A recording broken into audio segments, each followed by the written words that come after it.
The ocean would not give her back. Daniel saw her once between the breaks and arm, then nothing. The water folded over itself like it was hiding something it had no intention of returning. People were shouting, but the sound felt far away. He handed Mia his hoodie without looking at her. She was asking something. He didn't hear it. He was already running. The sand dragged at his feet, cold wind in his throat. He tasted salt before he reached the water. For a second, just one, he thought of Mia standing alone behind him. Then he went under. The current pulled sideways, not back, stronger than it looked. He reached and found fabric, a wrist, slipping. He held on. He did not know her name. He only knew he couldn't let go. Daniel didn't remember deciding to go in. Later, people would talk about bravery like it was a clean thing, like it belonged to one moment. Like you stepped forward and that was it. He didn't feel brave. He felt late. Like something had already started without him, and he was trying to catch up before it was too far gone. The water hit him hard, cold in a way that didn't feel real at first. It stole his breath so fast, his chest tightened like it had been punched. He forced air in through his nose, but it came back out shaky, useless. He kept moving anyway. Behind him, someone yelled his name. Or maybe they yelled something else. It didn't matter. The ocean was louder. The sand disappeared under his feet, and suddenly he was swimming. Not the kind of swimming you do in a pool. This was ugly. His arms cut through thick water that fought him like it had hands of its own. He looked up between waves and saw nothing. Just foam. Gray sky. More foam. Then he saw her again. She wasn't far. That was the first lie his mind told him.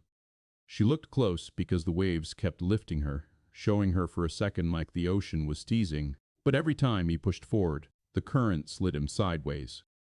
It wasn't pulling him back. It was dragging him along the shoreline like a conveyor belt. His body reacted before his thoughts did. He angled himself, tried to compensate. The cold was getting deeper now, biting through muscle, turning his hands stiff. He kept his eyes on her.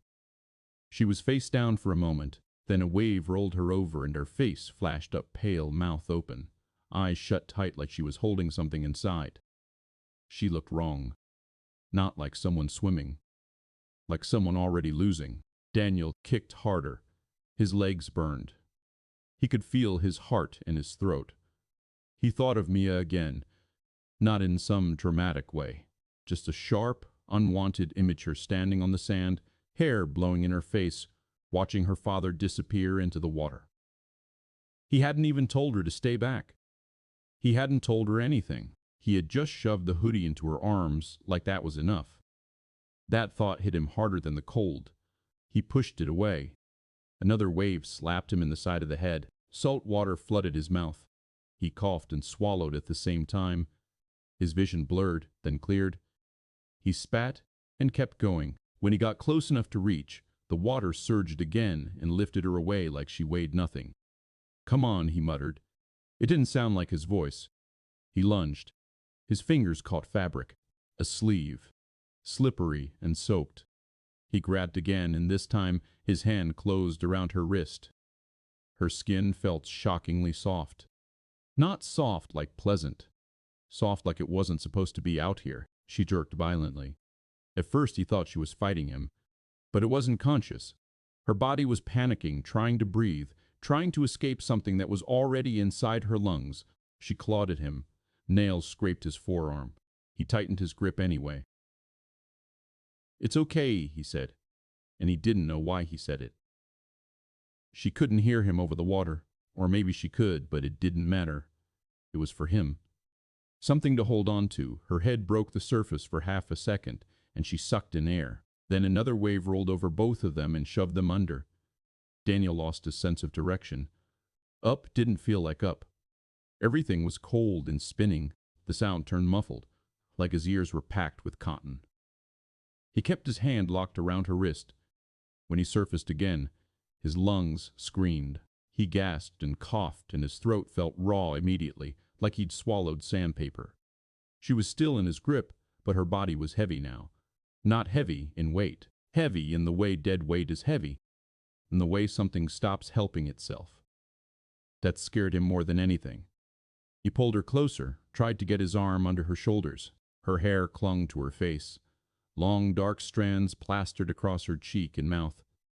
He pushed it away with his free hand, but it kept coming back. She made a sound. A wet, broken noise. He could feel her chest rising barely. She was alive. That thought should have helped. Instead, it made him panic worse, because alive meant she could still slip away. He tried to turn them toward shore. The ocean didn't care. It dragged them sideways again, the rip current still holding them like a fist. He could see the beach now, but it didn't feel closer. It looked like a painting someone had hung far away. His arms were already trembling. Not from fatigue, from the cold and the fight. He kicked hard, trying to swim diagonally like he'd been taught years ago. He remembered something about not fighting the current straight on. But memory was slow. The water was fast. She coughed again and her body convulsed. Her head lolled back, eyes still closed. Daniel felt something twist in his stomach, a deep, sick feeling that reminded him of hospital hallways and late-night phone calls. He hated that his mind went there. He couldn't afford it. "Stay with me," he said. His voice cracked. Salt stung his lips. He didn't know her. He didn't know if she had kids. He didn't know if she had anyone waiting on the beach screaming her name. He didn't know if she was reckless or careless, or something had dragged her under without warning. All he knew was that she felt like a person in his arms, warm enough to still be real. And he had promised Mia, years ago after her mother died, that he wouldn't let more people disappear. It hadn't been a spoken promise. It had been the kind you make at 3 in the morning, sitting on the kitchen floor with your head in your hands while your daughter sleeps down the hall. He didn't say it out loud, but he lived by it. His legs were cramping now. A sharp pain seized his calf and he nearly screamed. He forced it to relax. He kicked through it. His body didn't want to obey anymore. The beach still didn't feel closer. Then he heard a whistle, sharp, commanding, cutting through everything. He turned his head and saw someone in the water. A lifeguard, red suit, fins, a rescue buoy trailing behind him like a bright orange promise. Relief hit Daniel so hard his arms almost loosened. The lifeguard reached them fast, like he'd been born in the ocean. "Got her?" the lifeguard shouted. Daniel nodded, unable to speak. "Wrap your arm around the buoy," the lifeguard said, pushing it toward him. "Hold on, I'll take her." Daniel tried to shift his grip. His fingers didn't feel like fingers anymore. They felt like stiff pieces of wood. He slid his arm over the buoy, and the lifeguard grabbed the woman under her shoulders with practiced strength. The lifeguard kept her head up, tilted her chin to keep her airway clear. Daniel watched her face for a second. Her lips were slightly blue. Not fully, but enough. Her eyelashes were clumped with water. Her eyebrows were drawn tight, like even unconscious. She was still trying to fight. She was young. Maybe late 20s. Early 30s. Hard to tell. The ocean erased details. The lifeguard kicked powerfully, towing both of them now. Daniel clung to the buoy, letting himself be pulled. He hated that. Hated the feeling of being useless. But his body was done. His muscles were shaking uncontrollably. When his feet finally touched sand again, it didn't feel real. The ground moved under him like the ocean was still inside his legs. The lifeguard dragged the woman up with help from another guard who ran in from shore. They laid her down on the wet sand where the foam licked at her ankles. Daniel stumbled after them. His vision tunneled. He felt dizzy, like he might faint. He bent forward, hands on his knees, and coughed until his throat burned. "Sir, step back," someone said. He didn't. He watched as the lifeguard knelt beside her and checked her pulse. Another lifeguard tilted her head and pressed 2 fingers to her neck. "Breathing?" one of them asked. "Shallow," the other replied. They rolled her slightly onto her side and water poured from her mouth. She gagged, coughed violently, then lay still again. Daniel's hands clenched into fists without him noticing. The cold wind whipped his soaked shirt against his skin. He was shivering so hard his teeth rattled. He didn't care. All he could see was her chest, waiting for it to rise. It rose again, small and shaky. Someone behind him said, "Oh my God." Another voice. She was gone. Daniel's ears rang.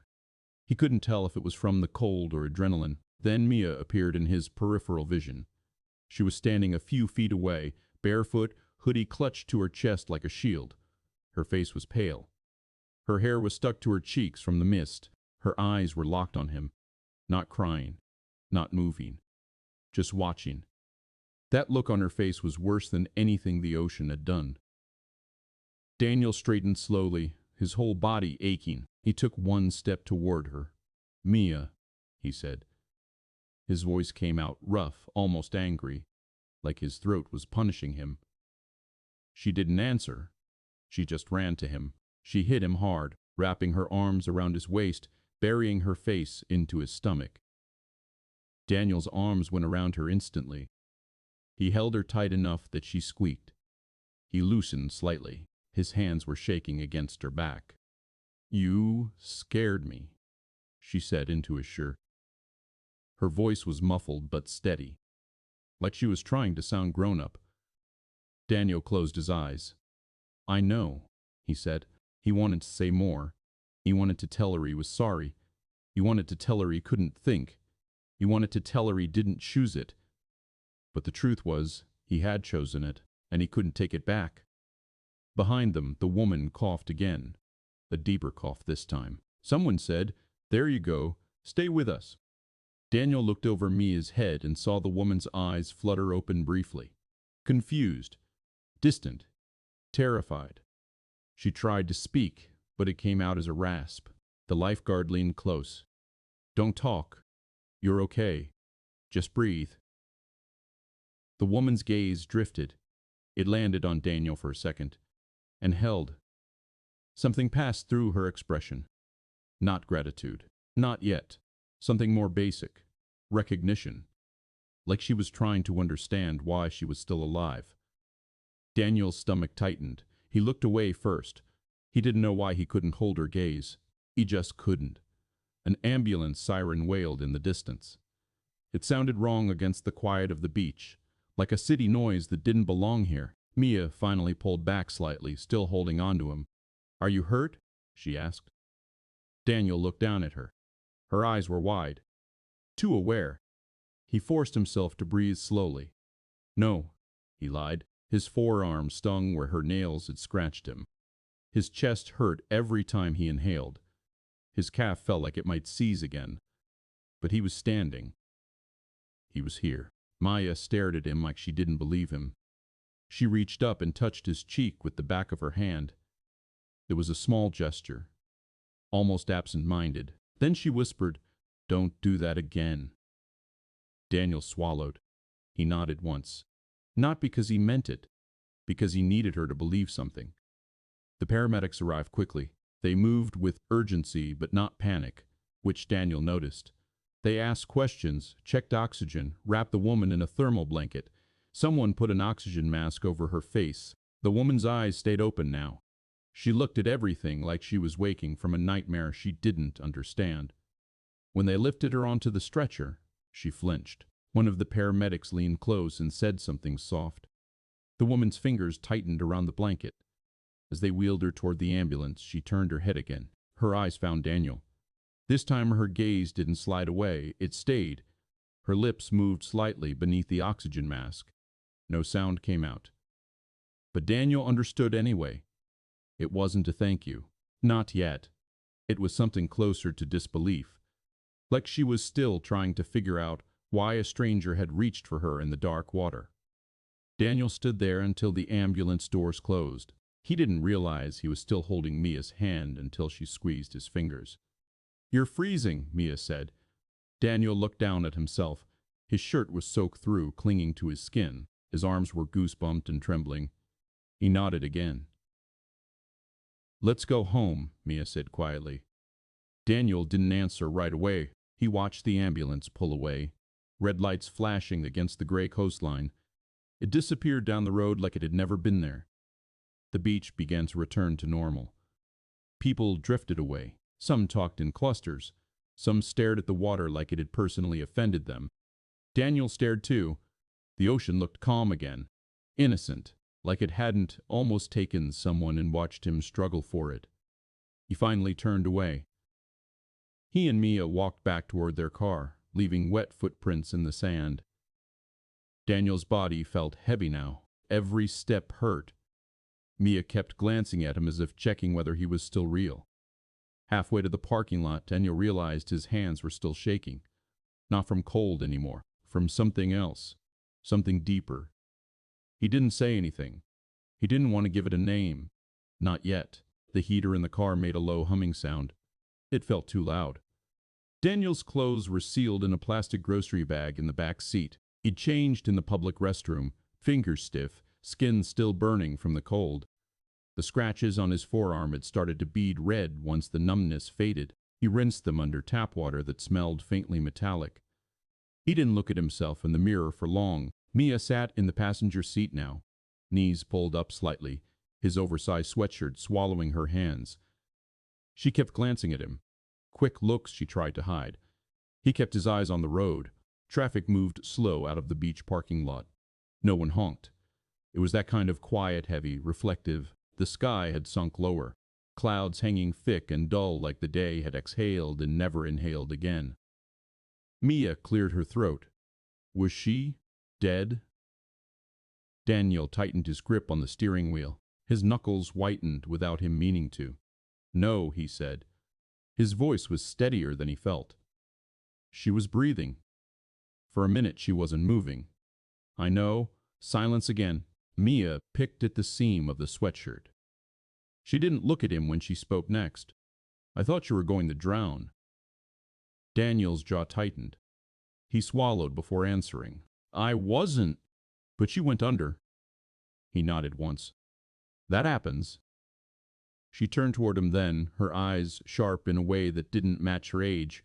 You didn't even look at me before you ran. That wouldn't stay between them. He didn't answer right away.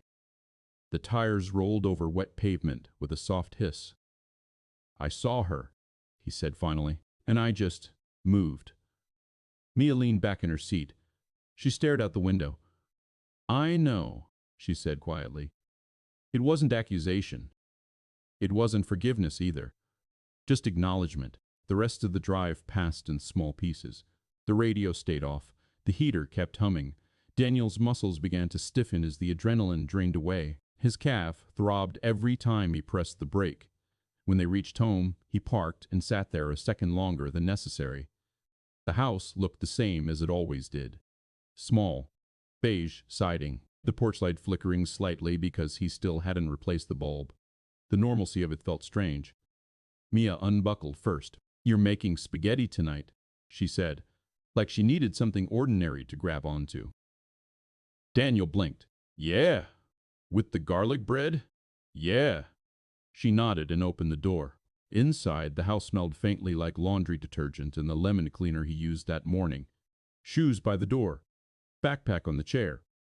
A half-finished drawing on the coffee table. Daniel stood in the kitchen for a moment, hands resting on the counter. His shoulders ached. He became aware of the way his shirt brushed against the scratches on his arm. He exhaled slowly.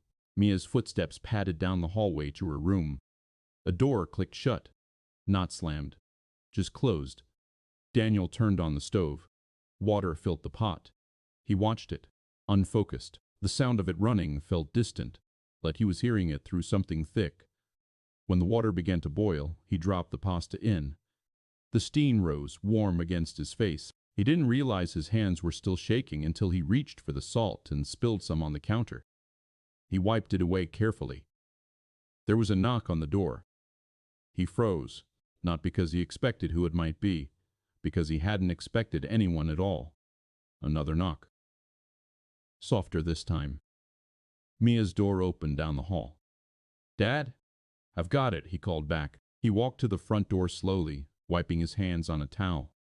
His heartbeat picked up without permission. When he opened it, the air outside carried a trace of salt, even this far from the beach. She stood there, dry now, wrapped in a navy coat. Hair pulled back loosely, still slightly damp at the ends. Her face looked different without the panic on it. Pale, but steady. For a second, neither of them spoke. Up close, he could see faint redness around her eyes. Not from crying. From strain. "Hi," she said. Her voice was hoarse. Daniel nodded once. "Hi." There was a brief awkward pause where the world felt smaller than it should. "I." She stopped and tried again. "The hospital discharged me. They said I was lucky." Daniel's throat felt tight. He stepped back slightly, opening the door wider without thinking. "You shouldn't be out already. They kept me for observation. My lungs are fine." She gave a small shrug. "Just bruised pride, I guess." He didn't smile. She noticed. "I'm Lauren," she said. He nodded again. "Daniel." A beat. "I wanted to see you," she said, "before I lost the nerve." From down the hallway, Mia appeared quietly. She hovered near the wall, watching. Lauren noticed her and softened instantly. "You must be Mia," she said gently. Mia nodded. Lauren's eyes flicked back to Daniel. There was something uncertain there now, something fragile. "I don't remember everything," Lauren said. "I remember the water being stronger than I thought. And then I remember hands." Daniel shifted his weight. He could feel Mia's gaze on him. "You don't have to," he said. Lauren inhaled slowly. "I do." The word hung there. She reached into her coat pocket and pulled out something folded, a small piece of paper. "They gave me your name at the station," I asked. She extended the paper slightly but didn't force it. "My number. In case, I don't know. In case you ever want to make sure I didn't walk back into the ocean." A faint attempt at humor. It didn't quite land. Daniel looked at the paper but didn't take it immediately. "I'm glad you're okay," he said instead. Lauren's jaw tightened for just a second, like she was holding back something stronger than words. "I wasn't," she said quietly. "For a minute, I wasn't." Mia's fingers curled into the fabric of the sweatshirt. Daniel took the paper. Their fingers brushed briefly. Her hand was warm, too warm compared to how she'd felt in the water. Lauren let her hand fall back to her side. "I won't stay," she said. I needed to see your face when you weren't fighting the ocean." That caught him off guard. He wasn't sure what she meant by it. He stepped aside slightly. "Do you want to come in?" It surprised him as much as it surprised her. Lauren hesitated. Her eyes flicked to Mia, then back to him. "Just for a minute," she said. Inside, the house felt smaller with someone new in it. Lauren stood near the doorway at first, like she wasn't sure she was allowed to step fully in. Mia watched her openly now. "You saved her," Mia said bluntly. Daniel glanced at his daughter. Lauren shook her head gently. "He did." Mia studied Lauren like she was solving something. "Did it hurt?" Mia asked. Lauren blinked. "The water?" Mia nodded. Lauren considered the question seriously. "It was loud," she said finally, "and cold, and it felt like it was pushing me somewhere I didn't choose." Daniel felt that sentence land somewhere deep in his chest. Mia seemed satisfied with the answer. Daniel gestured toward the kitchen. "I'm making spaghetti." Lauren gave a small, almost surprised laugh. "That sounds very normal." "It is." Another pause. Lauren walked a few steps farther into the house. She looked around briefly, not judging, just taking it in. The small couch, the framed school photo of Mia, the stack of mail on the counter. "It's nice," she said. Daniel shrugged slightly. Mia stepped closer to Lauren. "Are you scared of the ocean now?" Mia asked. Lauren smiled faintly. "A little." Mia nodded. "Good." Daniel almost choked on a breath. Lauren laughed softly. It was the first real laugh since she arrived. "I'll remember that," Lauren said. The moment stretched, not uncomfortable, just unfamiliar. Daniel felt something shift, not large, not dramatic, just a slight adjustment in the air. The kind that happens when a stranger becomes a person. Lauren glanced at the clock on the wall. "I should go," she said, "before this becomes awkward." "It already is," Daniel said, before he could stop himself. Lauren looked at him, surprised. Then she smiled again. Smaller this time, but real. Thank you, she said. Not rushed, not breathless. Steady. Daniel met her eyes fully now. You're welcome. It didn't feel like enough, but it was honest. She walked toward the door. Mia followed a few steps behind her. When Lauren stepped outside, she turned back once more. I'm glad you ran, she said quietly. Daniel didn't answer. He didn't trust his voice. She held his gaze for another second, then walked down the path toward the sidewalk. Daniel closed the door slowly. He stood there, hand still on the handle. Mia tugged at his sleeve. Is she going to come back? He looked down at his daughter. He thought of the ocean. Of the way Lauren's eyes had searched for something when she first woke up. Of the way she had said she needed to see his face. I don't know, he said. Mia studied him for a long moment. I think she will, she said. Daniel exhaled. He walked back into the kitchen and turned off the stove. The pasta had cooked too long. It was soft now. He didn't care. As he drained it, he realized something uncomfortable. The fear he felt in the water hadn't left him. It had just changed shape. Now it wasn't about losing a stranger. It was about what happens when a stranger doesn't stay one. He stared at the steam rising from the sink. And for the first time since the ocean let her go, he felt the beginning of something he hadn't prepared for. Not relief. Not pride. Something quieter and heavier. 3 days passed before her name showed up on his phone. He almost didn't answer.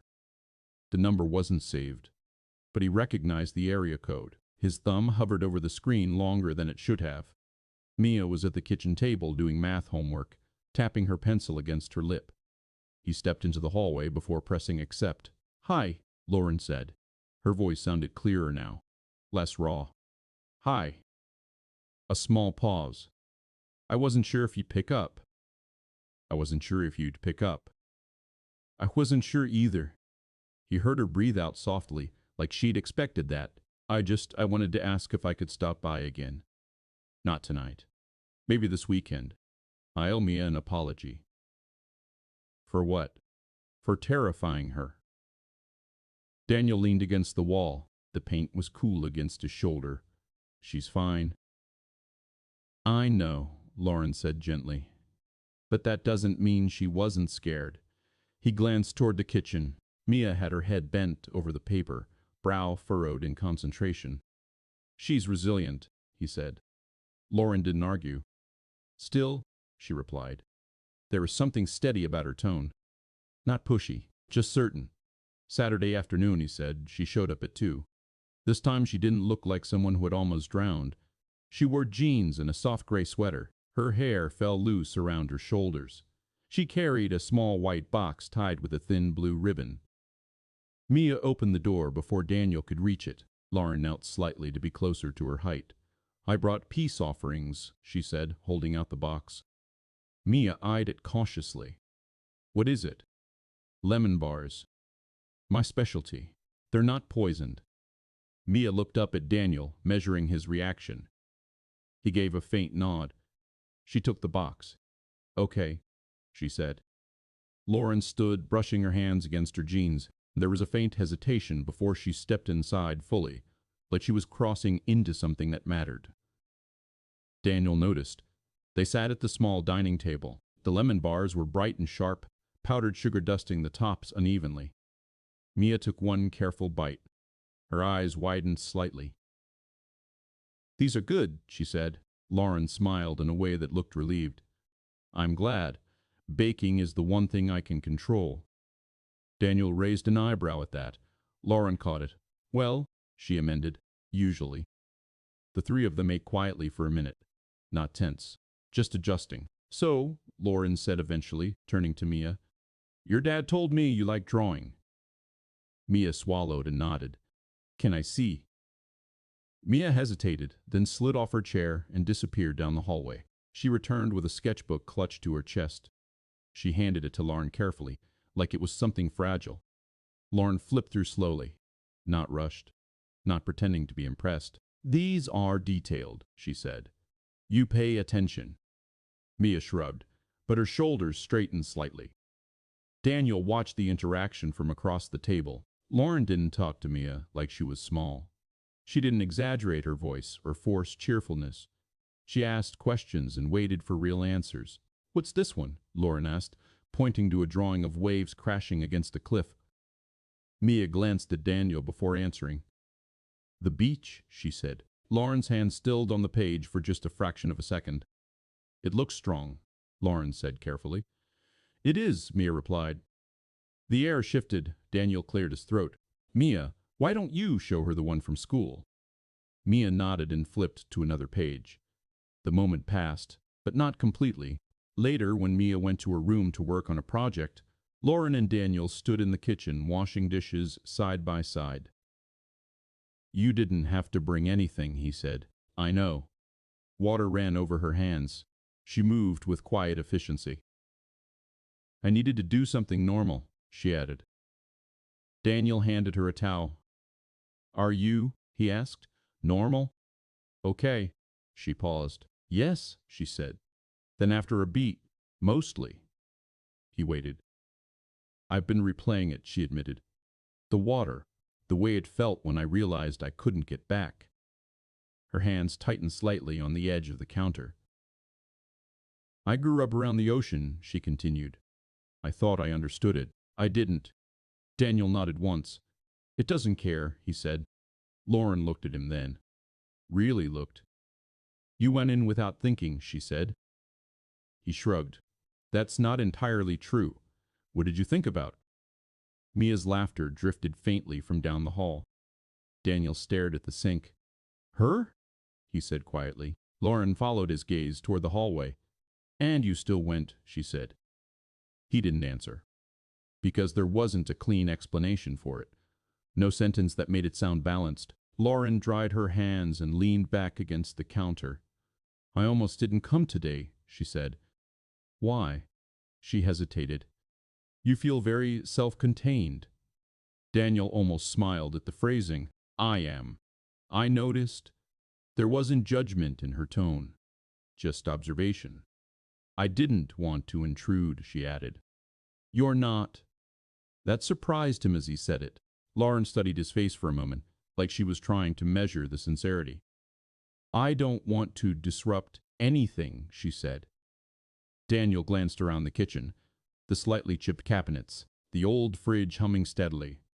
A magnet holding up Mia's spelling test. "There's not much to disrupt," he said. Lauren's expression shifted at that. "That's not true." He didn't ask her to explain. Mia returned then, holding a small construction paper model of a lighthouse. "Look," she said. Lauren stepped closer immediately. "It's perfect," she said softly. Mia beamed. Daniel felt something tighten in his chest. Not painful, just unfamiliar. They spent the afternoon in small, unplanned pieces. Lauren sat on the living room floor while Mia explained her art project in serious detail. Daniel made coffee. The light shifted outside from pale gray to muted gold. At one point, Lauren rolled up the sleeves of her sweater. Faint bruises marked her forearms, yellowing at the edges. Daniel noticed. She followed his gaze. "They said it's common," she said lightly. "The ocean doesn't like being argued with." He nodded. "I'm glad you argued anyway," she added. He looked away. Mia leaned against Lauren's side without thinking. Just rested there while talking. Lauren froze for half a second, then relaxed. Daniel saw it happen. That small, careful acceptance. Later, when Lauren stood to leave, Mia walked her to the door. "Will you come back?" Mia asked directly. Lauren glanced at Daniel. "If your dad says it's okay," she replied. Mia turned to him immediately. Daniel felt cornered in a way that wasn't unpleasant. "She can," he said. Lauren's eyes softened slightly. "Then I will," she said. When the door closed behind her, the house felt different again. Not bigger, not smaller, just rearranged. Mia leaned against the door after locking it. "I like her," she said. Daniel nodded slowly. "Okay," he replied. Mia studied him carefully. "You do too." It wasn't a question. Daniel rubbed a hand over the back of his neck. "She seems good," he said. Mia squinted at him. "That's not what I said." He exhaled quietly.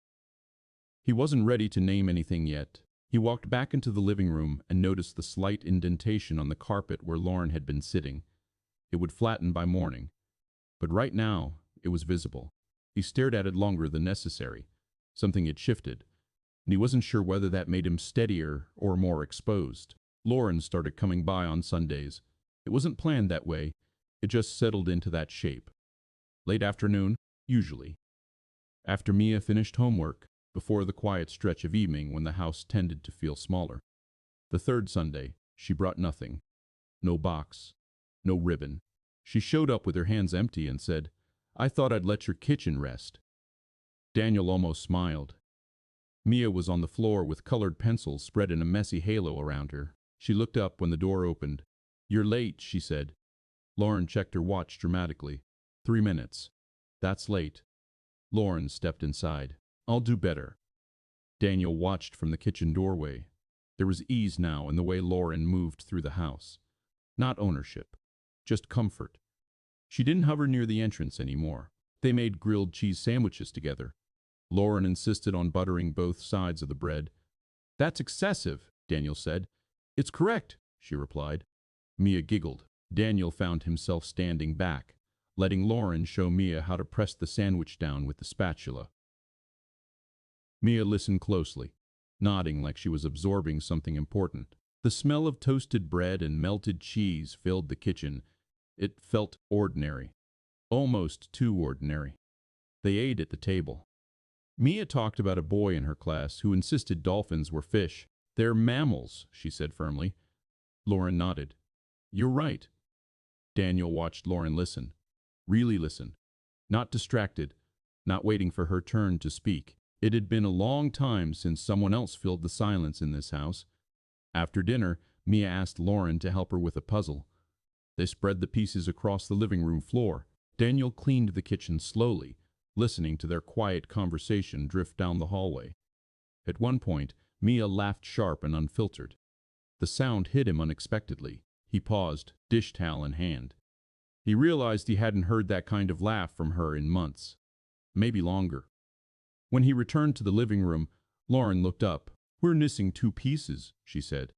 "They're probably under the couch," Daniel replied.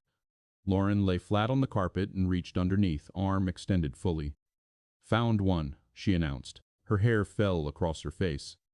Mia pushed it back without thinking. Daniel looked away. It wasn't dramatic. It wasn't grand. But something about the casualness of that gesture unsettled him, not in a bad way. Just unfamiliar. Later, when Mia went to brush her teeth, Lauren stood in the doorway watching the hallway. "She trusts easily," Lauren said softly. Daniel crossed his arms. "She didn't used to." Lauren glanced at him. "What changed?" He considered that. "Loss," he said simply. Lauren didn't press further. The faucet ran in the bathroom. Mia hummed off-key. "You're careful," Lauren said after a moment. "With what?" "Everything." Daniel didn't deny it. Lauren leaned against the wall, folding her arms loosely. "I don't want to complicate things," she said. "You said that before." "I mean it." He studied her face. There was no calculation there, just awareness. "Then don't," he said. "It's not always that simple." He knew that. Silence settled between them, not uncomfortable but weighted. Lauren glanced toward the hallway again. "I'm not trying to replace anything," she said quietly. Daniel felt something tighten in his chest. "You couldn't," he replied. It wasn't harsh, just factual. Lauren nodded. "I wouldn't try." Mia padded back into the living room in pajamas, hair damp and slightly tangled. "Can she stay until I fall asleep?" Mia asked. Daniel hesitated. Lauren stepped in gently. "Only if your dad says it's okay." Mia looked at him with wide eyes. He exhaled. "Okay, but just tonight." Mia grinned and grabbed Lauren's hand. They disappeared down the hallway. Daniel stood alone in the living room. He could hear Lauren's voice through the thin walls, low, steady, reading from a book Mia must have chosen. He couldn't make out the words, just the rhythm. He sat on the couch and leaned forward, elbows on his knees. He hadn't expected this. He thought maybe there would be coffee, conversation, gratitude that faded naturally, a return to separate lives. Instead, Lauren had stepped into their quiet routines and adjusted them without force. He wasn't sure whether to be grateful or wary. The bedroom door clicked open softly about 20 minutes later. Lauren stepped out, closing it carefully behind her. "She's asleep," she whispered. Daniel nodded. They stood there for a second in the dim light of the hallway. "She asked if I liked dolphins too," Lauren said. "And I said I preferred them at a distance." He almost laughed. They moved back into the living room.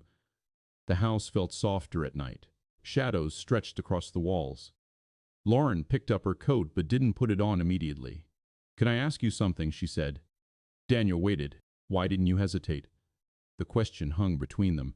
He knew what she meant. He rubbed his hand over his jaw. "I did," he said. Her brow furrowed slightly. "For a second," he clarified. "I thought about Mia standing alone, and I didn't want her to see someone disappear." Lauren's expression shifted, subtle but deep. "So you went," she said. He nodded. She stepped closer, not dramatically, just enough that the space between them felt different. "That's not obligation," she said quietly.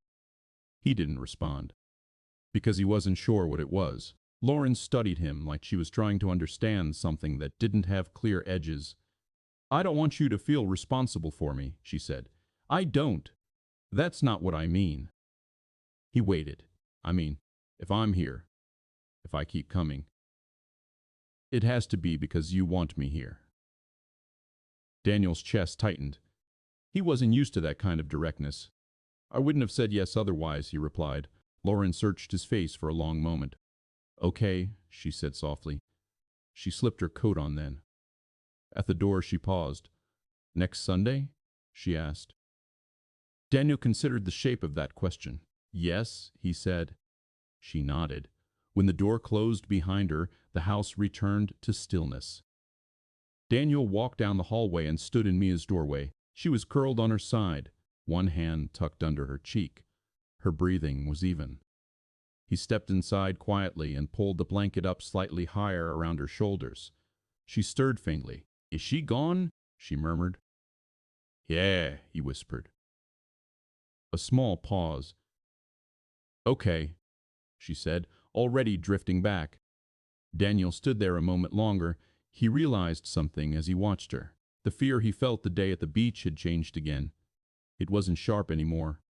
It was slower, deeper. It wasn't about water. It was about attachment. He turned off the hallway light and walked back into the living room. Lauren's presence lingered in small details. The puzzle still half finished, the faint scent of her shampoo in the air. He sat down heavily on the couch. He had built this life carefully, brick by brick, routine by routine. Not flashy, not ambitious, just stable. Now something was shifting those bricks, not knocking them over, just rearranging them. He stared at the front door for a long time, and for the first time since he pulled her from the ocean, he allowed himself to consider a possibility he hadn't before.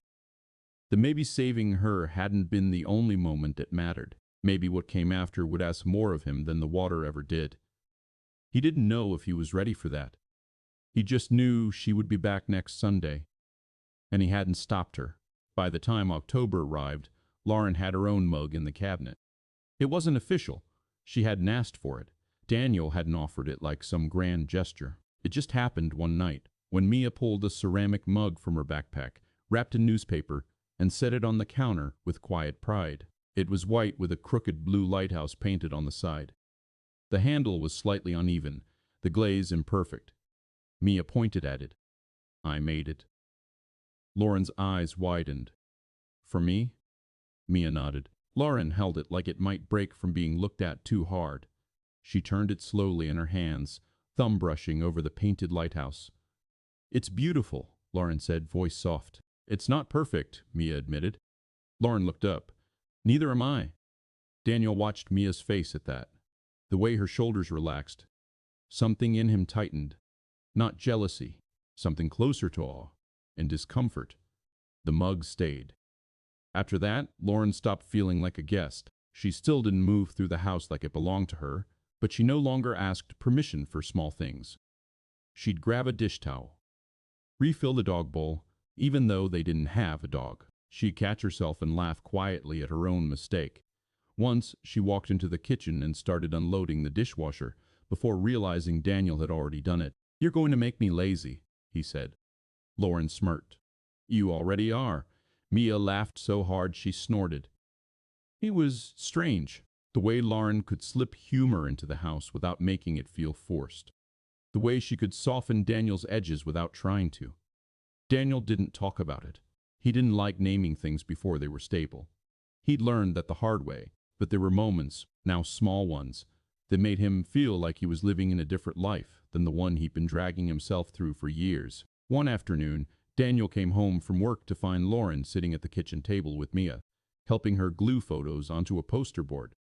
The table was covered in glitter. Glitter. Daniel stood in the doorway, briefcase still in his hand, and stared like he'd walked into a crime scene. Lauren looked up, completely unbothered. "Hi," she said. Mia glanced up too. "Don't get mad. It was her idea." Lauren raised her hands in mock surrender. "I take full responsibility." Daniel's eyes moved across the table. Glitter dusted the floor. The chair legs. Mia's cheeks. He exhaled slowly.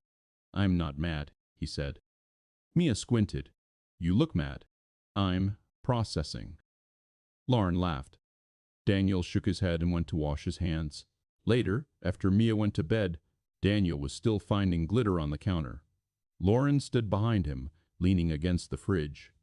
"You're going to be finding that until Christmas," she said. He looked at her over his shoulder. "I know." She stepped closer. "I'll clean it up," she offered. Daniel turned fully toward her. The kitchen light caught her face softly. "No," he said. Lauren blinked. "No?" He hesitated. "You don't have to keep doing things to earn your place here," he said quietly. Lauren's expression shifted. Her eyes narrowed slightly. Not in anger, in understanding. "That's not why I do it." "I know," he said. "The beat. But I need to say it anyway." Lauren's gaze dropped for a moment. She pressed her lips together, then nodded. "Okay," she said softly. Daniel watched her hands.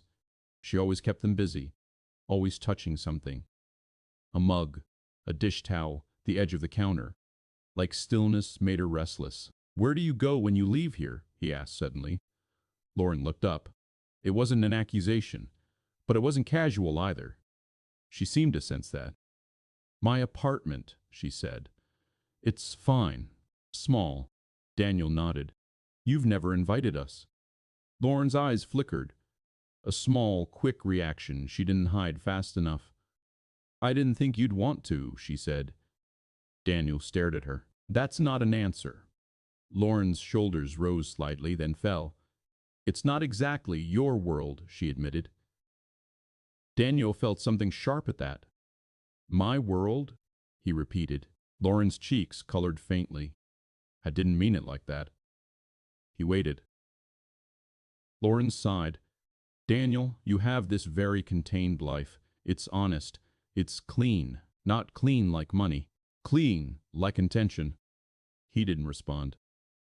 "And mine is." She stopped, searching for words. "It's louder. It's complicated. It has people who don't know when to leave." Daniel leaned back against the counter, arms folded. "Are you embarrassed?" Lauren's eyes widened slightly. "No."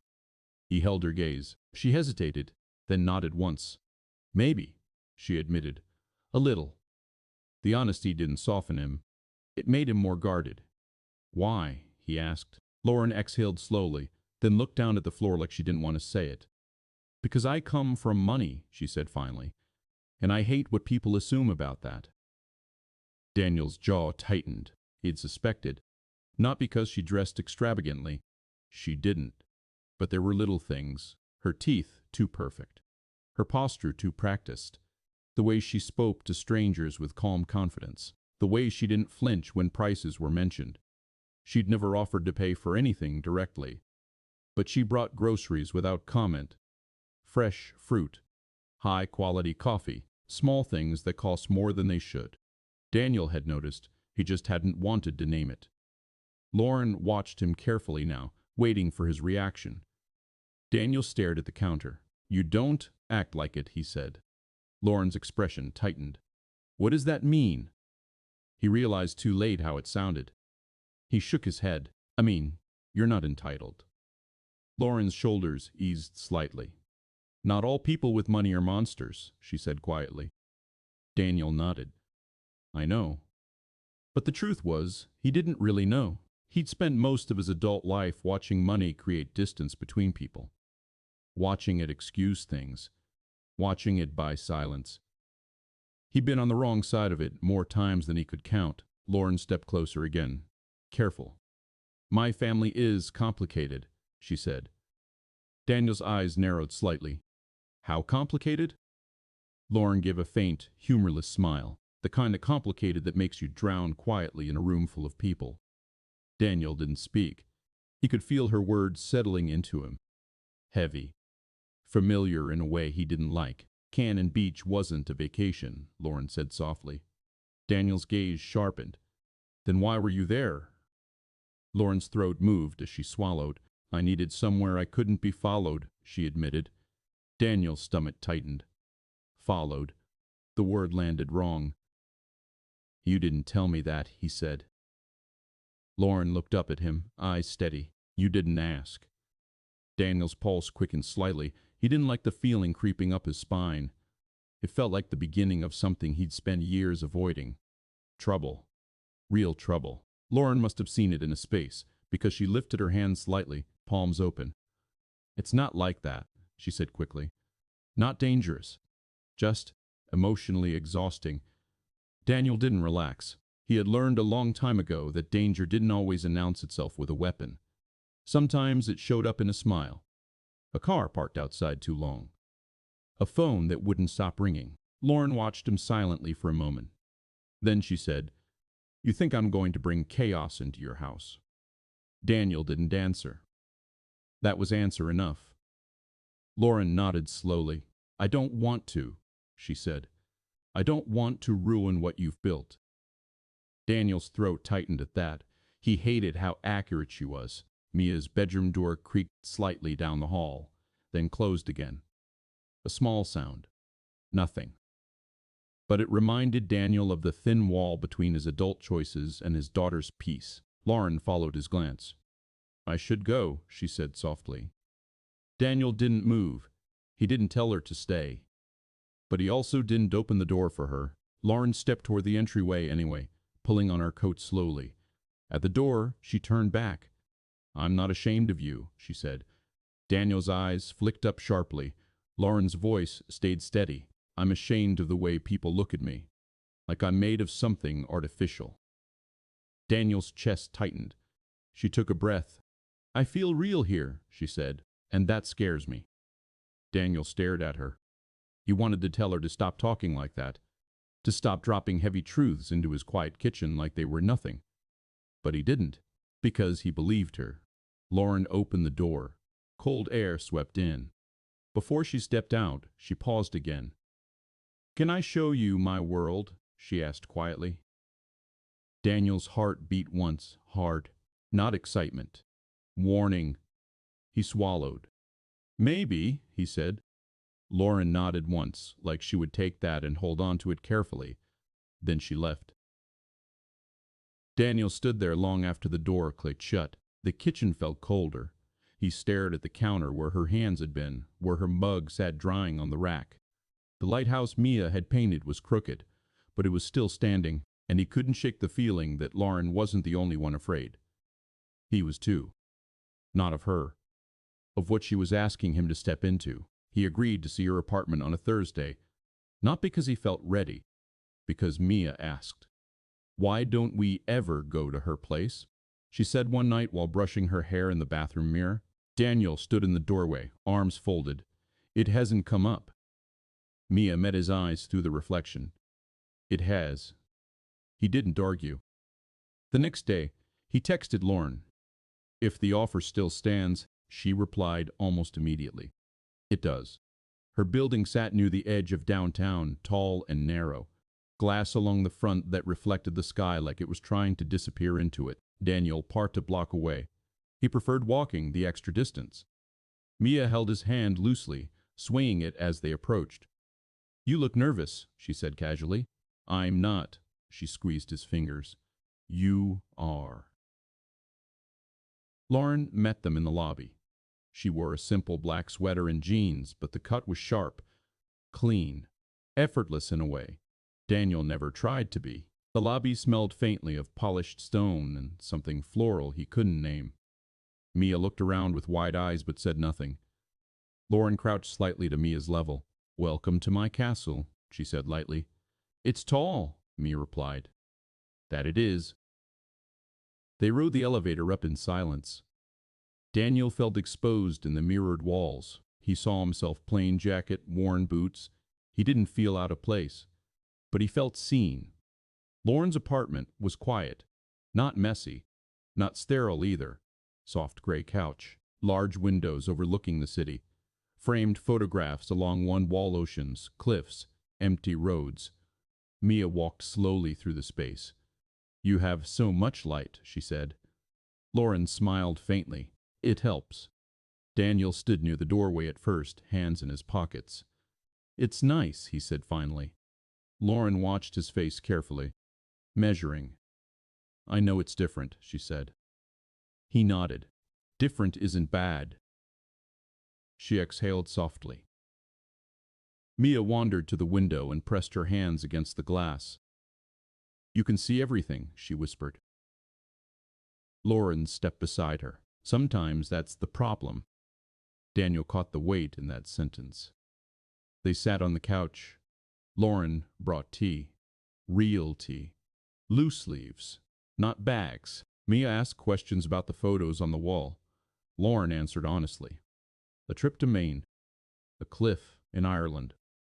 A beach in California she said she didn't recommend. Daniel listened more than he spoke.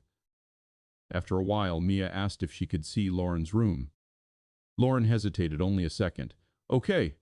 They disappeared down the hallway. Daniel stood and walked slowly toward the wall of photographs. One picture caught his attention. Lauren stood in the center of it, dressed in something formal. The background looked like a gala chandeliers, people in suits. Her smile in the photo was perfect. Too perfect. He heard footsteps behind him. Lauren stopped a few feet away. I don't like that one, she said. Why keep it? She crossed her arms loosely. Because it reminds me of what I walked away from. Daniel glanced at her. You walked away? She nodded. My family's expectations are structured. He waited. They wanted me to marry someone specific, she said plainly. Daniel's jaw tightened. And? I didn't. He studied her face. There was no drama in it, just fact. That's why you were at Canon Beach, he said quietly. Lauren held his gaze. Yes.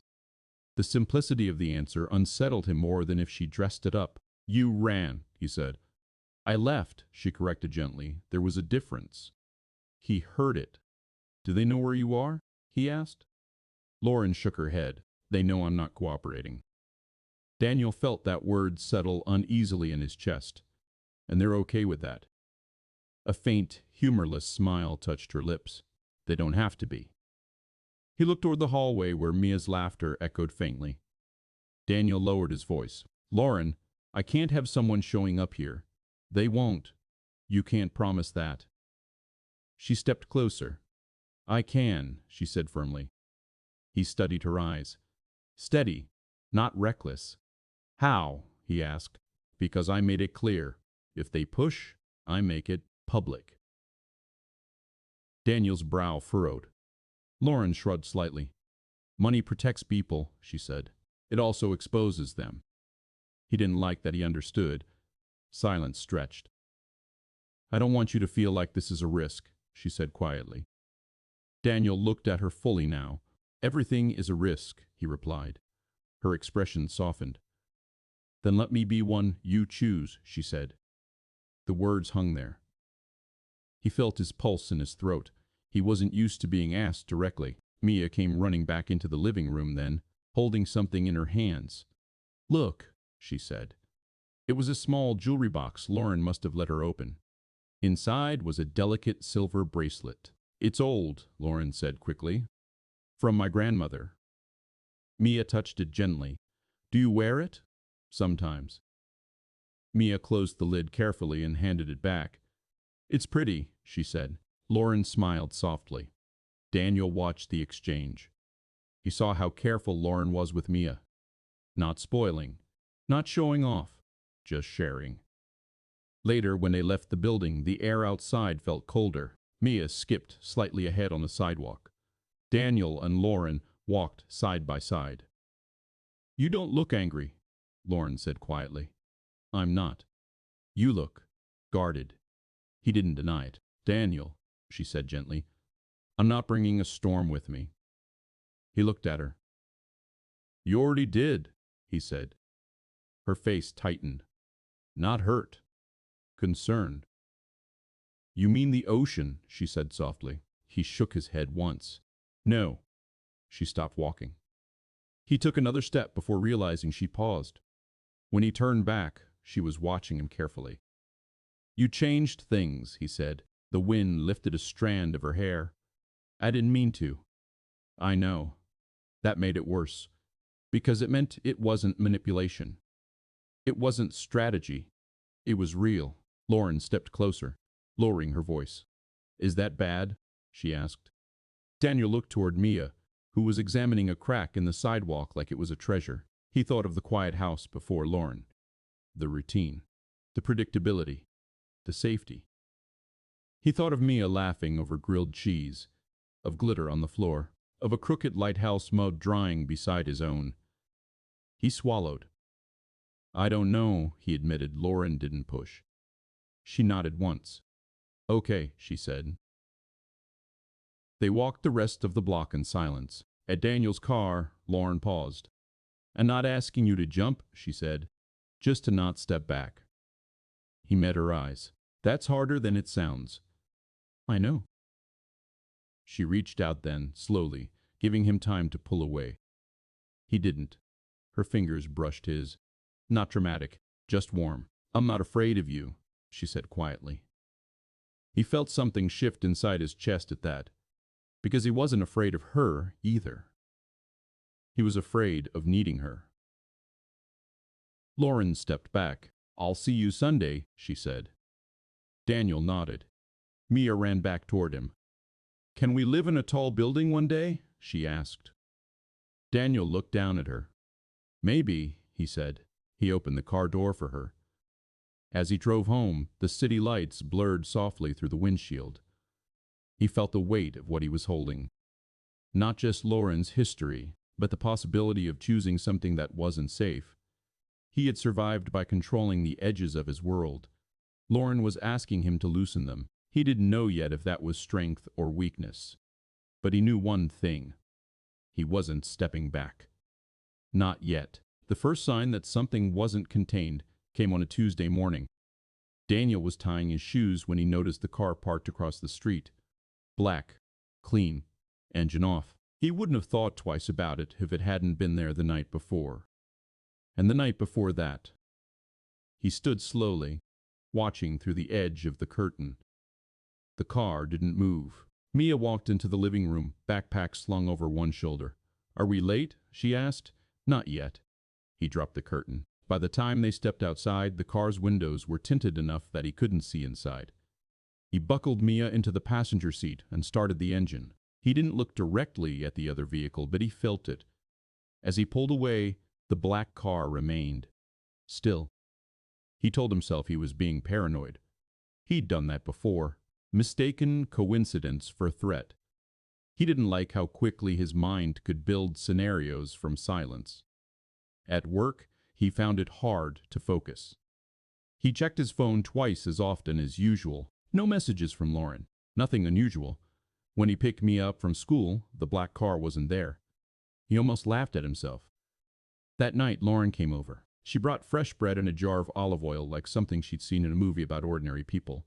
Mia ran to her at the door. "You're early," Mia said. Lauren smiled. "I couldn't wait." Daniel watched from the kitchen. He didn't mention the car. Not yet. During dinner, Lauren seemed lighter than usual. She talked about a book she was reading. Mia listened, chin in her hands. Daniel noticed how easy it had become. The three of them at the table. Plates half finished. Glasses sweating. After Mia went to brush her teeth, Daniel stood at the sink washing dishes. Lauren dried them beside him. "There's a car," he said quietly. She didn't look up. "What kind?" "Black. Parked across the street, last few nights." Lauren's hand stilled slightly on the towel. "Did you see anyone?" "No." Silence. Daniel turned the water off. "Is that them?" he asked. Lauren inhaled slowly. "I don't know," she said. It wasn't denial. It wasn't confirmation either. Daniel studied her face. "You said they wouldn't push." "They shouldn't. That's not the same thing." Lauren set the plate down carefully. "I told my father I wasn't coming back," she said. Daniel waited. He doesn't like being told no. Daniel's jaw tightened. "Does he know where you are?" "No." "How can you be sure?" Lauren finally looked at him. "Because I've been careful." Daniel felt irritation rise. Not at her. At the situation. At the fact that something outside his control had crept close to his front door. "Mia can't be part of this," he said. "She won't be." "You can't guarantee that." Lauren's eyes sharpened. "Don't talk to me like I would let that happen." He held her gaze. "I don't know what you would let happen." The words landed heavier than he intended. Lauren stepped back slightly. "That's unfair," she said quietly. Daniel rubbed his hand over his face. "I know." They stood there in the dim kitchen light. Mia's toothbrush hummed faintly down the hall. Lauren's voice softened. "If that car is connected to me, I'll handle it." "How?" "I'll make a call." Daniel stared at her. "And if it escalates, it won't. That's not enough." Lauren's shoulders squared slightly. "You think I haven't dealt with this before?" Daniel's silence answered. She looked away first. "My family protects their image," she said. "They don't create public scenes." "That doesn't comfort me." "It should." He shook his head. "You're used to a different kind of power," he said. Lauren's jaw tightened. "And you're used to thinking the worst of it." Mia's bedroom door opened. Both of them straightened. "Can we watch something?" Mia asked. Daniel forced his voice steady. "Sure." They moved to the living room. The tension didn't disappear. It just shifted under the surface. Mia curled up between them on the couch. Lauren's arm rested lightly around her shoulders. Daniel kept his eyes on the screen but saw none of it. Later, when Lauren stood to leave, Daniel walked her outside. The black car wasn't there. He scanned the street anyway. "Maybe it was nothing," Lauren said quietly. "Maybe." She stepped closer. "You don't regret this," she said. It wasn't a question. Daniel looked at her in the dim porch light. "No," he said. Lauren's shoulders eased slightly. "I'll talk to my father," she added. Daniel's stomach tightened. "Is that wise?" "It's necessary." He didn't like that answer. She reached for his hand. He let her. "Trust me," she said. The words felt heavy. He didn't respond. Because trust wasn't something he gave through promises. It was something earned slowly. Through consistency. Through absence of damage. Lauren squeezed his hand once and stepped away. "I'll call you tomorrow," she said. Daniel nodded. He stood there after she left, scanning the street again. Nothing. He went inside and locked the door. That night, he slept lightly. Every small sound felt amplified. At 2 in the morning, headlights flashed briefly across his ceiling. He sat up immediately. The car outside didn't stop. It kept going. But he stayed awake for a long time after. In the quiet darkness, he felt the weight of what he'd chosen. He had stepped into Lauren's world, and whether he liked it or not, it had followed him home. Lauren didn't come on Sunday. Daniel told Mia she wasn't feeling well. Mia didn't believe him. She didn't argue. She just went quiet, which was worse. She sat at the kitchen table drawing for almost 2 hours without lifting her head. Daniel made pancakes anyway because the day needed something normal to hold it together. He ate one standing at the counter and couldn't taste it. Around noon, Mia finally spoke. "Did you make her go away?" Daniel's hands froze mid-wipe on the counter. "No," he said. Mia's eyes stayed on her paper. "You look like you did." Daniel swallowed. "I didn't," he repeated. Mia didn't respond. Later that evening, Lauren called. Daniel answered on the first ring. "Where are you?" he asked. There was a pause on the line. He could hear faint traffic in the background. "Not home," she said. His chest tightened. "Lauren." "I'm okay," she said quickly. I needed to deal with something." Daniel lowered his voice. Mia was in the living room watching a cartoon with the volume turned down. "What happened?" he asked. Lauren exhaled. "I called my father." Daniel's stomach dropped. "And?" She didn't answer right away. "That was a mistake," Daniel said quietly.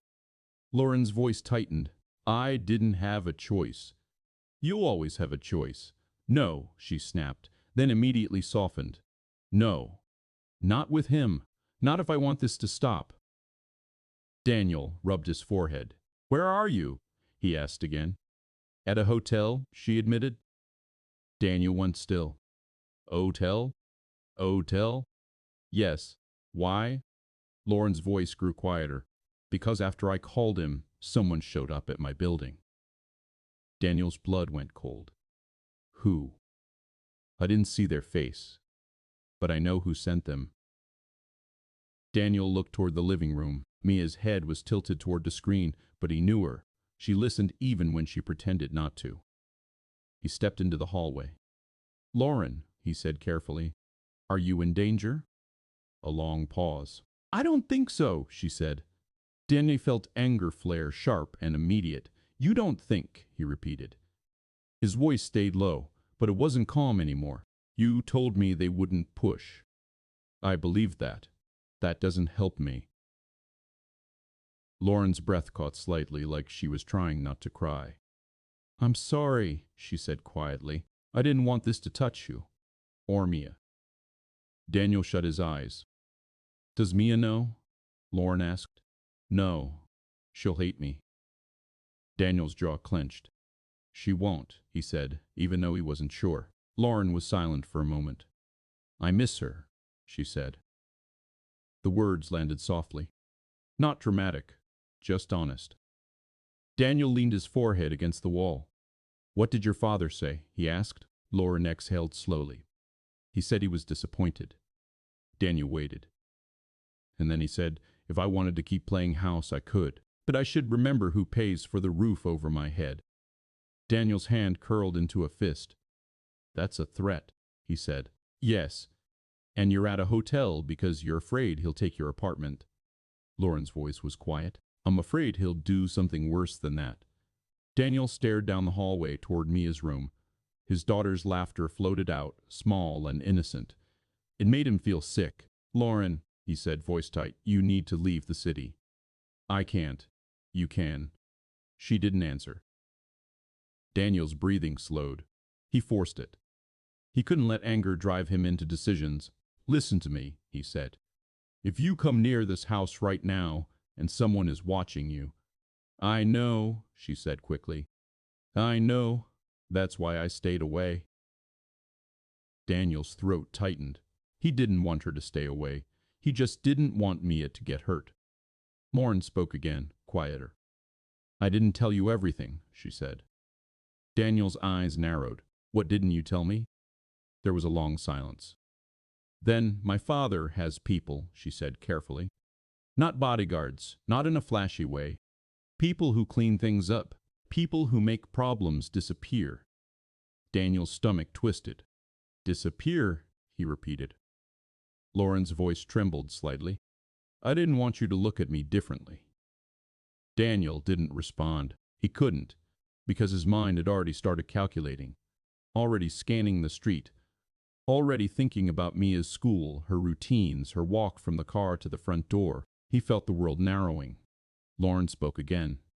"I shouldn't have come into your life," she whispered. Daniel's chest tightened painfully at that. He wanted to say no, wanted to tell her she didn't get to decide that now, but he heard himself ask something else. "Are you safe right now?" he said. Lauren inhaled shakily. "Yes."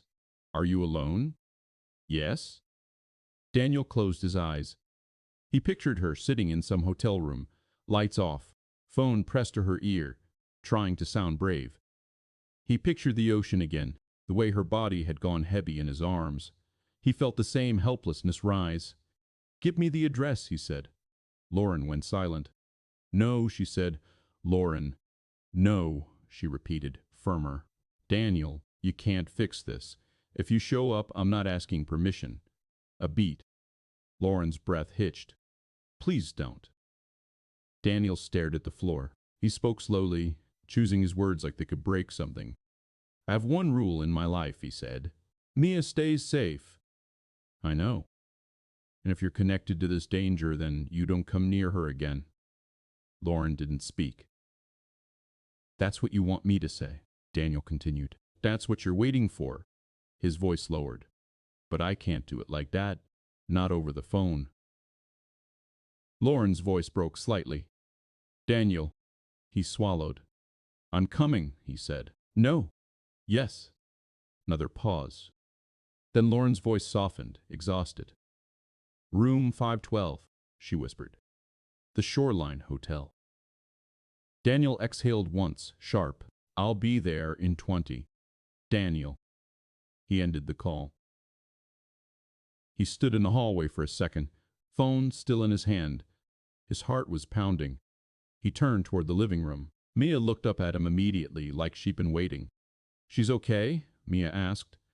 Daniel forced his voice steady. "Yes," he said. "But I have to go see her." Mia's eyes widened. "Why?" Daniel walked closer and crouched in front of her. "Because she's scared," he said. Mia stared at him, like she was in the water. Daniel's throat tightened.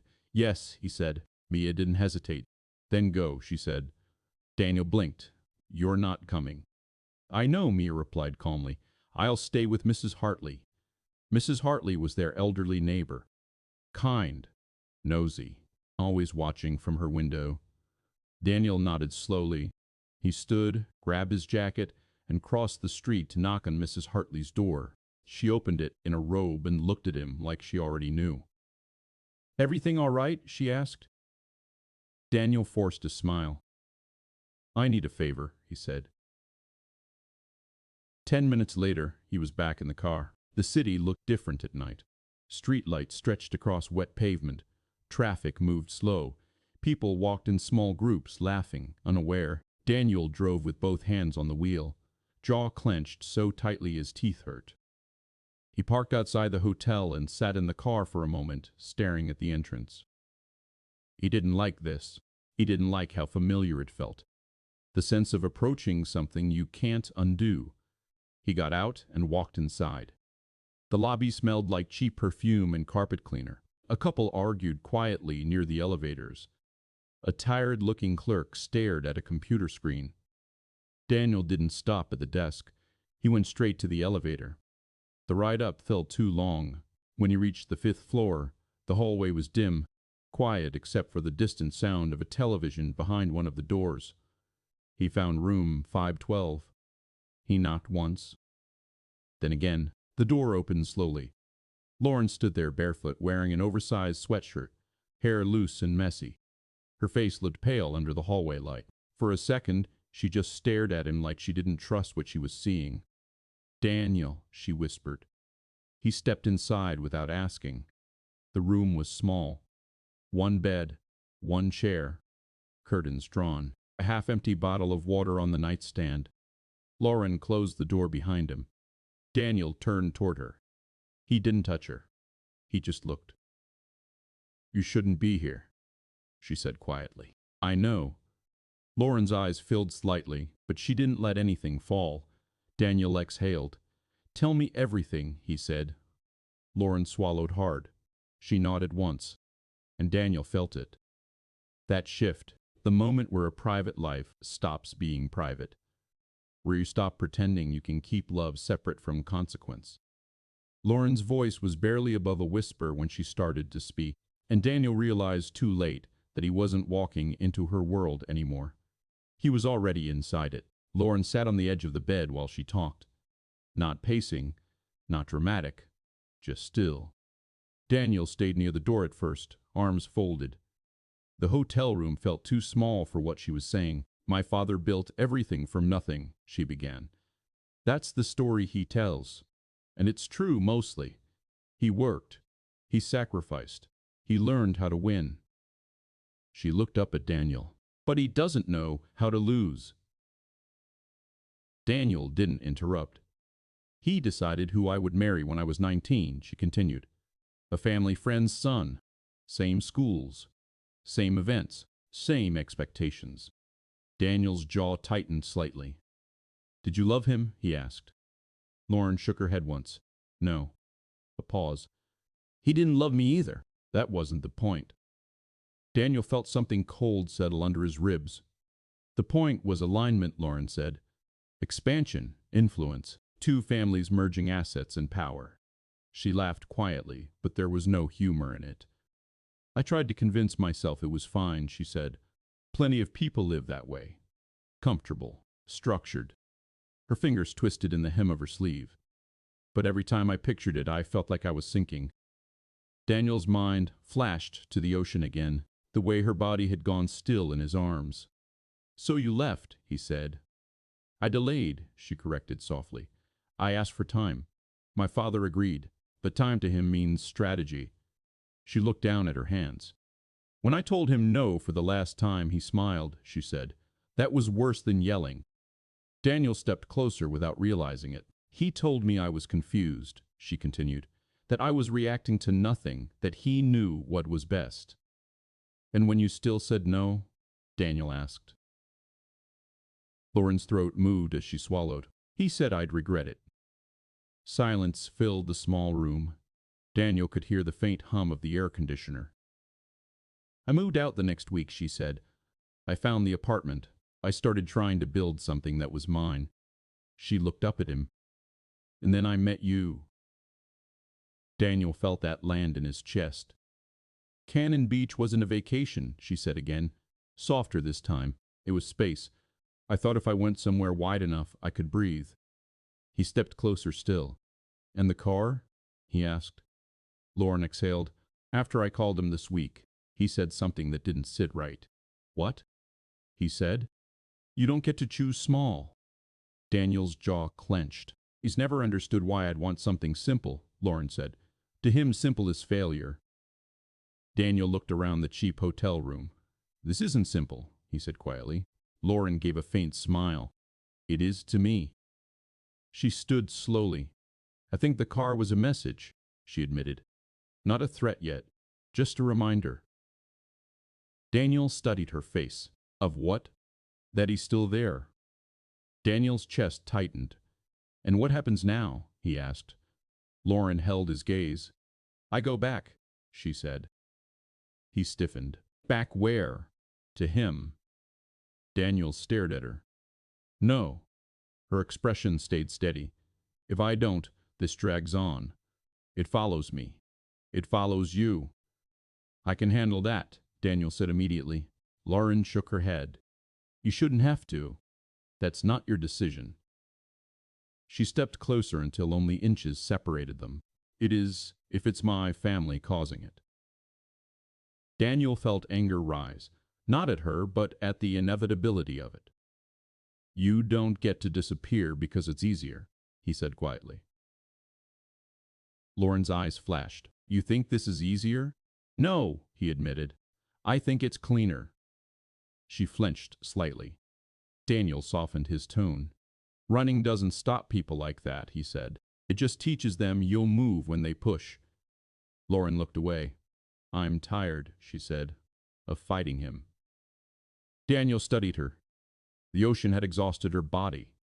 This had exhausted her spirit. You don't fight alone, he said. She laughed softly.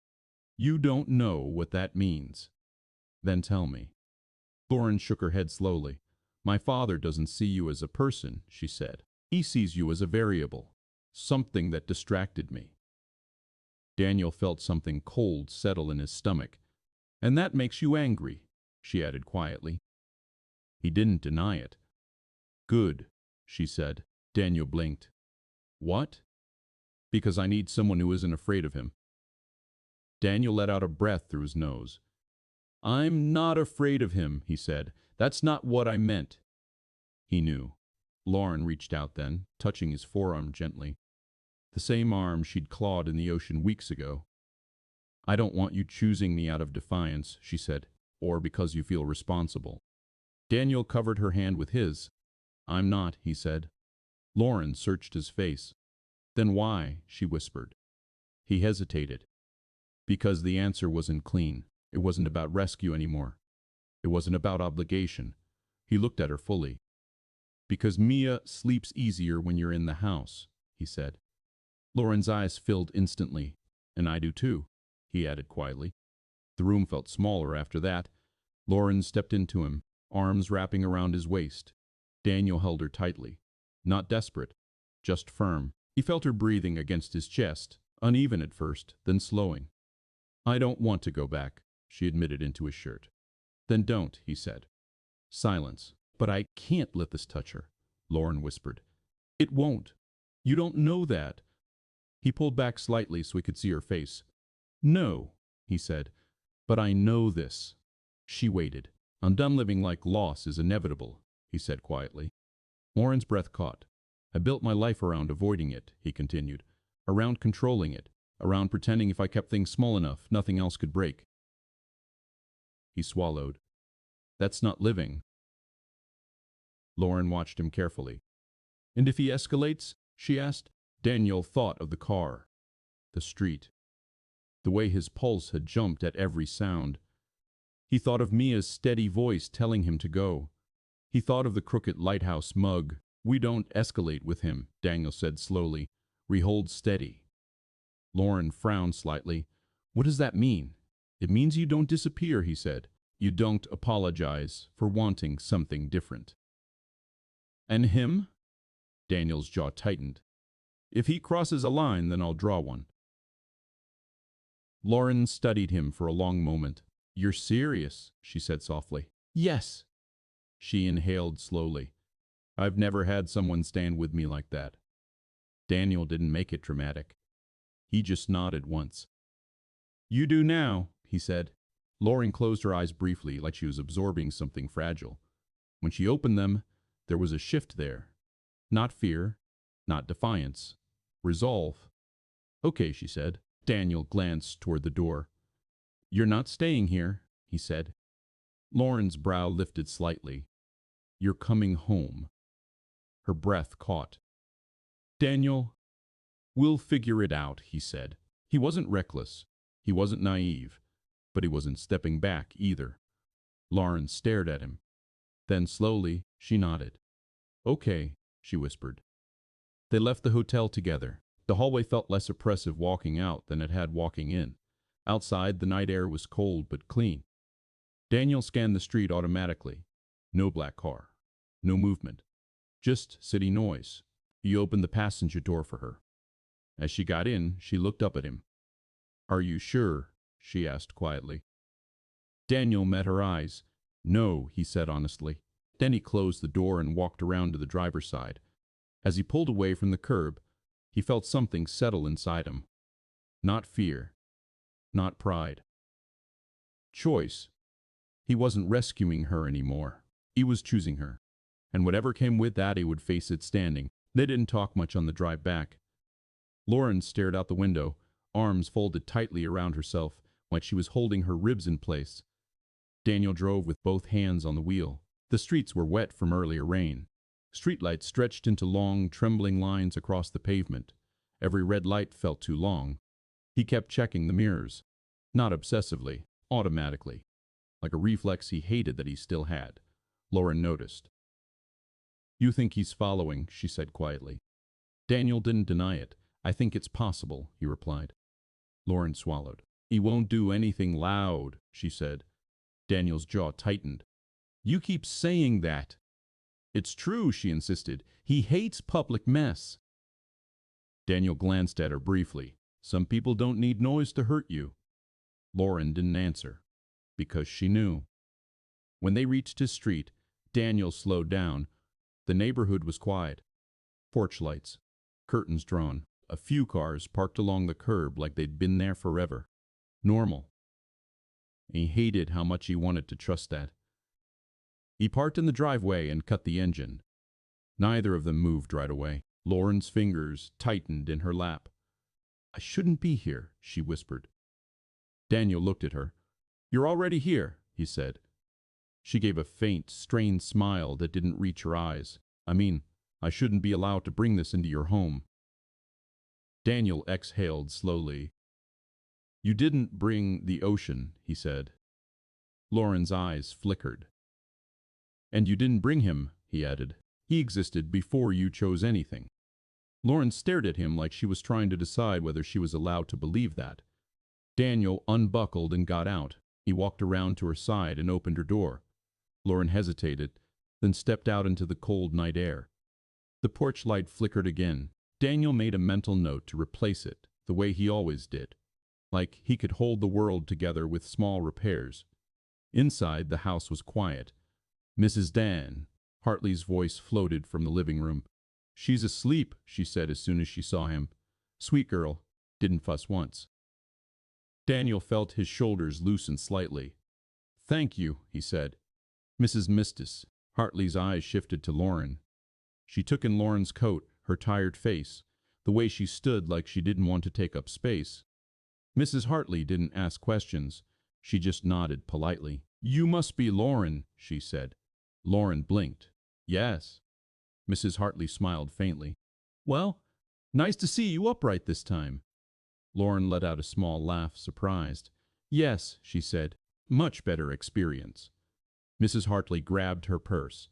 Daniel, she said, stepping closer, lowering her voice like she was giving him something private. Whatever it is, you're doing all right. Then she left. The door shut softly behind her. The house fell into silence again. Lauren stood in the entryway, hands clasped in front of her, shoulders drawn inward. Daniel took off his jacket. Sit, he said gently. Lauren didn't move. Daniel looked at her. You don't have to keep hovering, he said. You're not a guest. That hit her.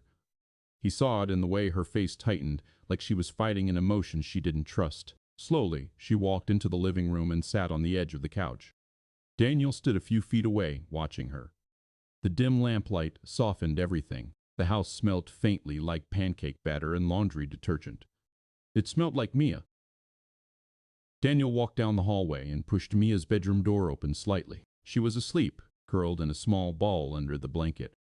Her hair was spread messily across the pillow. One hand was resting against her cheek. Daniel stood there for a long time. He felt Lauren appear behind him. She didn't step into the room. She stayed at the doorway, respectful. Mia shifted in her sleep and murmured something unintelligible. Lauren's breath caught softly. Daniel glanced at her. She's okay, he whispered. Lauren nodded. Her eyes were wet, but she didn't let the tears fall. She just stared at Mia like she was looking at something she'd been starving for without realizing it. They stepped back into the hallway. Daniel closed the door gently. Lauren exhaled slowly. I didn't know, she whispered. Daniel frowned. Didn't know what? Lauren's voice was quiet. How much I needed this. They went back into the living room. Daniel sat in the armchair across from her.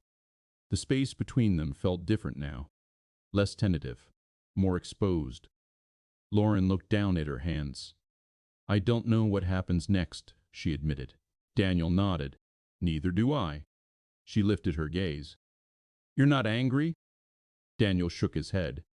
I'm tired, he said, but not angry. Lauren swallowed. What if he comes here? She asked. Daniel leaned forward, elbows on his knees. Then I answer the door, he said. Lauren stared at him. That's it? That's it? Lauren's lips parted slightly, like she didn't understand how someone could say something so simple and mean it. Daniel watched her carefully. I'm not going to fight him in his language, he said quietly. I'm not going to play his game, but I'm also not going to hide from him. Lauren's throat moved. You make it sound easy, she said. It's not, Daniel replied. A pause. I'm just done being scared, he added. Lauren looked away quickly, like that sentence hurt. Because it wasn't aimed at her. It was aimed at the years before her. The years Daniel didn't talk about. The years he survived. Lauren's voice softened. Daniel, she said. If this becomes too much, you can tell me to leave. Daniel's eyes narrowed slightly. Don't say that. It's true. No, he said, sharper than he intended. Lauren flinched slightly. Daniel exhaled, calming himself. He stood up and walked toward the kitchen, needing movement. He poured a glass of water and drank it slowly. Lauren watched him from the couch. When he turned back, he leaned against the counter. Do you know why I didn't look at Mia before I ran into the ocean? He asked. Lauren's eyes widened slightly. She didn't answer. I didn't look, Daniel said, voice low, because if I had, I might have stopped. Lauren's face tightened. And I couldn't stop, he continued, because I've lived with that feeling before, the feeling of knowing you could have moved faster, done more, been different. His hand tightened around the glass. I've lived with it so long it feels like part of my bones. Lauren's eyes were full now. Daniel didn't look away. That day, he said, I wasn't thinking about being a hero. I was thinking about not letting another person disappear in front of my daughter. He swallowed hard. And then you came into this house, he said, and Mia started laughing again. Lauren's lips trembled slightly. Daniel's voice stayed steady.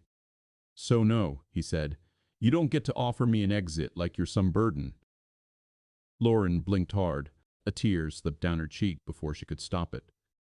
She wiped it away quickly, embarrassed. Daniel walked over and sat beside her. Not too close. Just enough. Lauren stared down at her hands again. I don't know how to be part of something like this, she whispered. Something real. Daniel looked at her. Then learn, he said simply. Lauren let out a shaky breath that sounded like a laugh and a sob at the same time. Daniel's hand rested on the couch cushion near hers.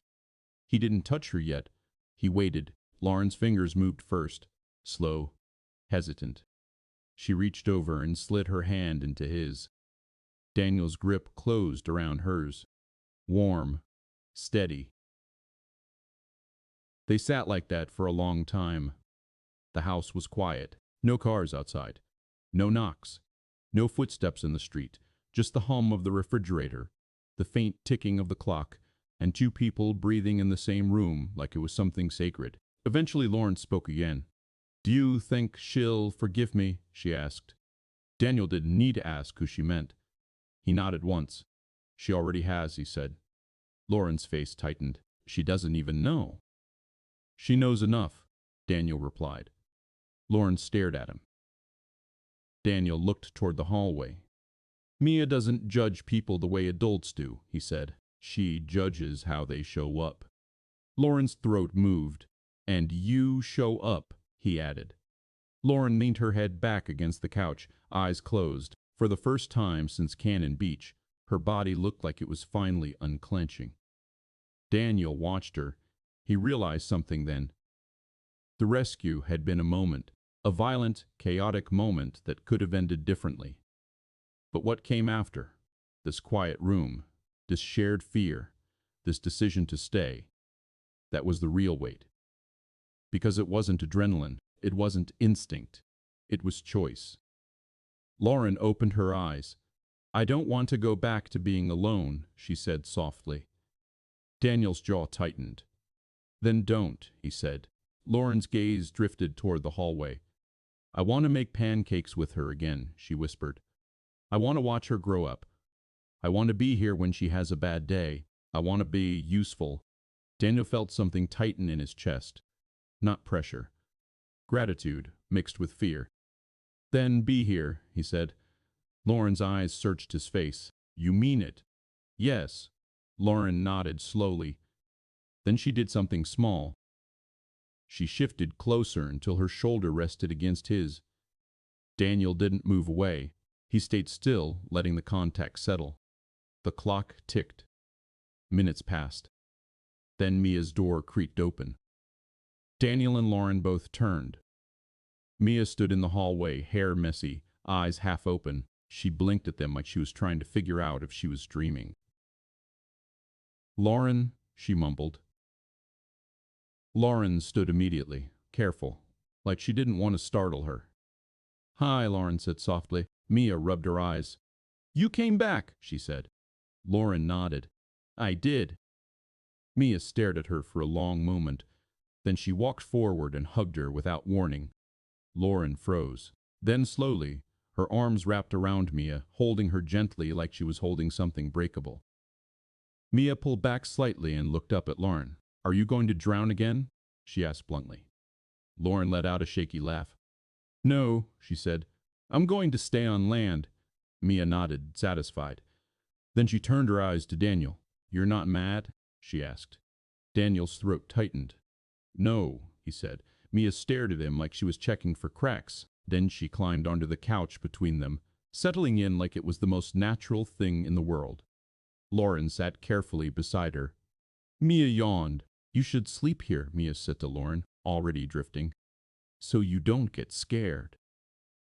Lauren looked at Daniel. Daniel nodded once. "Okay," Lauren whispered.